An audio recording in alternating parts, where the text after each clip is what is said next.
एक तरफ देश में 5G स्पेक्ट्रम को लॉन्च करने की कवायद शुरू हो चुकी है और सरकार की एक कोशिश है कि 4 लाख करोड़ रुपए से ज्यादा की उसे आमदनी हो और इसमें बड़ी बड़ी कंपनियां जियो, एयरटेल, अब तो अडानी की भी कंपनी जो है वो इस नीलामी में कूद पड़ी है। 26 जुलाई से नीलामी शुरू हो चुकी है और सरकार का ये दावा है कि ज्यादा से ज्यादा जो है वो नीलामी के दौरान पैसा उनको मिलेगा। लेकिन मैं इस वक्त बीएसएनएल के हेड ऑफिस के ठीक बगल में हूं और यहां पर आप देख सकते हैं कि बड़ी तादाद में जो बीएसएनएल के कर्मचारी हैं, खासतौर पर ऑल इंडिया जो graduate engineers and telecom telecom officers जो एसोसिएशन है, उसके लोग अनिश्चितकालीन धरने पर यहां पर बैठे हुए हैं।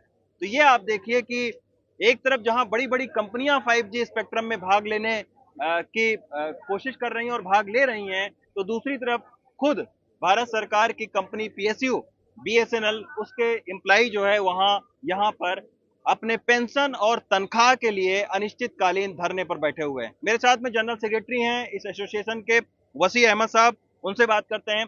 वसी साहब, ये बताइए, एक तरफ 5G स्पेक्ट्रम की नीलामी हो रही है, सरकार का दावा है 4 लाख करोड़ रुपए से ज्यादा आपका पैसा उसको मिलेगा, दूसरी तरफ आप कह रहे हैं कि 2007 से आपकी सैलरी नहीं बढ़ी है, क्यों अनिश्चितकालीन धरने पर बैठे हुए हैं आप लोग?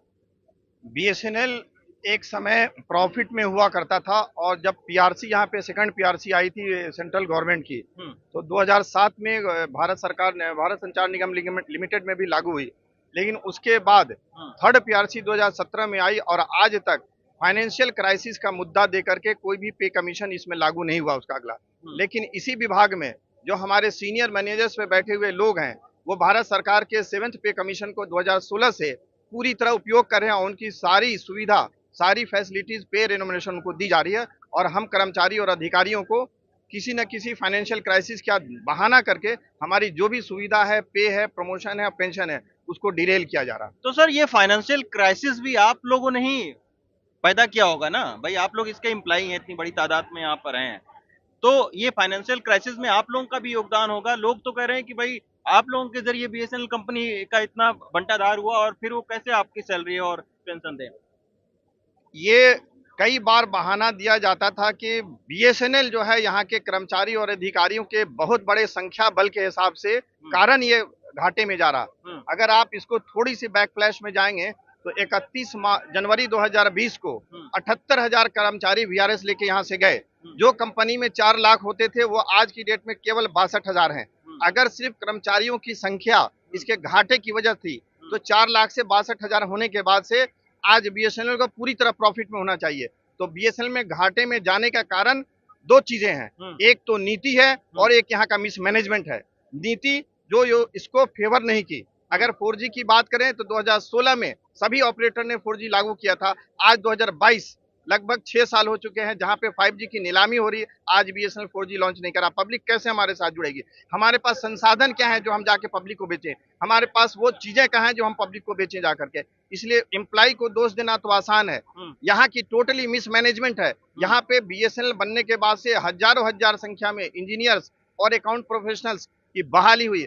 आज भी यहाँ के उन लोगों को पदोन्नति नहीं दी गई और यहाँ का मैनेजमेंट जो है आज भी बाहरी मैनेजमेंट है, जिसको सारी सुख सुविधा उपलब्ध है लेकिन उसका डायरेक्ट कंपनी के सर्वाइवल या घाटे से कोई लेना देना नहीं है, उसकी अपनी एक अलग व्यथा है। अच्छा, आप ये बताइए, आपका कहना है कि कोरोना के दौरान तमाम सारे एम्प्लाई आपके मारे गए, मौतें हुई, उनको क्या बेनिफिट सारे मिलेंगे?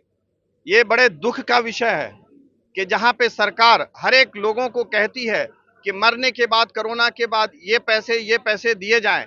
बीएसएनएल एक ऐसा पीएसयू है जहां पे जो कर्मचारी बीएसएनएल में नियुक्त हुए आज 22 साल बनने के बाद भी उनका कोई सोशल सिक्योरिटी नहीं है। लगभग 350 लोग कोरोना काल में डिमाइस हुए इस बीएसएनएल में। उसमें से लगभग 200 प्लस लोग वैसे एम्प्लॉय थे जो कार्य एग्जीक्यूटिव थे, नॉन एग्जीक्यूटिव थे, जो बीएसएनएल ने रिक्रूट किए थे। आज उनके मरने के बाद, उनके शॉर्ट डिमाइसेस के बाद उनका परिवार सड़कों पे है। आज उनका परिवार केवल 2,000 और 2,500 के पेंशन से काम चला रहा। आप समझ सकते हैं कि 2,500 में कोई परिवार कैसे चलेगा और इसके लिए पूरी तरह यहाँ का प्रबंधन जिम्मेवार है। सेकंड पीआरसी में रिकमेंडेशन था कि 30% सुपरएनुएशन बेनिफिट देना है। आज भी पेंशन स्लैब बना करके लोगों को सोशल सिक्योरिटी देना है, लेकिन वो चीज आज भी पूरी तरह लागू नहीं की गई। अच्छा, ये धरने पर कब तक आप लोग बैठे रहेंगे? क्या कोई सरकार से आया नुमाइंदा बातचीत करने के लिए, या किसी तरीके से कोई बातचीत के दरवाजे खुले? अभी हमारे लोग जिस तरह से 22,820 का इशू है, E1+5 का इशू है, E2 का इशू है, जो कि डीओटी और बीएसएनएल के बीच में पिछले 15 साल से शटल कर रहा है, या 15 साल से लोग एक एक पदों पे काम करें, जिम्मेवारी लेना चाहते हैं, मैनेजमेंट जिम्मेवारी नहीं दे रहा। पद खाली है वीआरएस के पास, बहुत सारे पद खाली हो गए, लेकिन मैनेजमेंट देने को तैयार नहीं है। उसी सब मांगों को पिछले 1.5 सालों से उठाने के बाद भी आज तक मैनेजमेंट ने उस पर कोई कार्रवाई नहीं की, जिसकी वजह से रोष होकर के आज 25 तारीख से अनिश्चितकालीन धरने पे लोग बैठे हैं। लेकिन अफसोस की बात है कि 25 से बैठने के बाद ही बगल में हमारे सीएमडी महोदय बैठते हैं, डायरेक्टर एचआर महोदय बनते हैं, दूसरे डायरेक्टर बनते हैं, एचआर दूसरे डायरेक्टर्स बैठते हैं, लेकिन आज तक किसी ने सुध लेने की कोशिश नहीं की कि हमारे 700 लोग यहाँ बैठे हुए हैं और दसियों हजार लोग पूरे देश भर में विक्षुब्ध होकर के अपने वर्क ऑफिस से बाहर हैं, लेकिन उनसे बात करने की जिम्मेवारी अभी तक इस मैनेजमेंट ने नहीं उठाई है।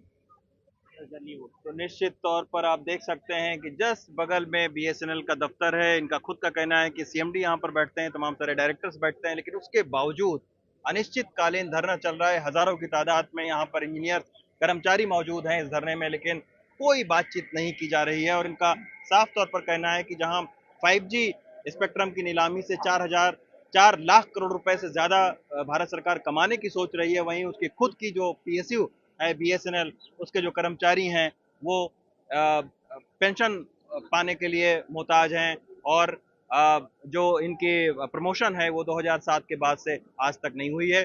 सरकार को बीएसएनएल पर भी ध्यान देने की जरूरत है, क्योंकि मुझे याद आता है बीएसएनएल एक ऐसा विभाग था जहां पर हम लोगों ने खुद लाइन में लगकर बीएसएनएल के सिम को हासिल किया था। तो आप सोचिए कि ऐसी कंपनी की ये दुर्गति हो गई है कि आज की तारीख में ना इनके एम्प्लॉय को पेंशन मिल रही है और ना ही प्रमोशन। दिल्ली से रवीश रंजन शुक्ला, एनडीटीवी इंडिया।